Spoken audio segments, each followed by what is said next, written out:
Hey lovely, so at a gas station and I figured I might as well just film a video for you. So in this video I'm going to talk about the 10-piece product line that I'm creating for the new student collection.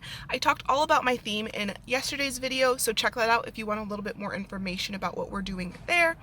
And so for my 10-piece product line, I do have two products in the shop already that are student focused. One is a pretty almost cursive font, and the other are header boxes for planners and just like half boxes for planners where it has a header and then you can write stuff in them.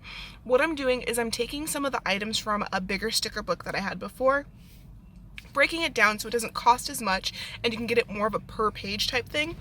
And we'll be using a little bit more trendy colors to put on them. So I'm gonna have the script sticker, and I'm gonna do, I think I wanna do at least 1 or 2 or 3 colors variations, because right now it just comes in black and white.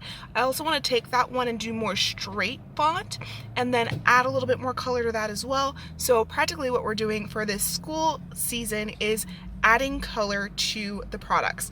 Super excited. Again, if you have no clue what I'm talking about with product lines and all that, click the link below, and if you want to follow along this journey for designing, uploading, and doing photo shoots for these products, like and subscribe, hit that notification bell so that you don't miss a video. We're putting one out every single day of this process. So really excited for you to get into it. Comment below with what you create or sell, or if you don't know what you're doing, say I don't know yet. And make sure to watch the next video in this series. I'm so excited for you.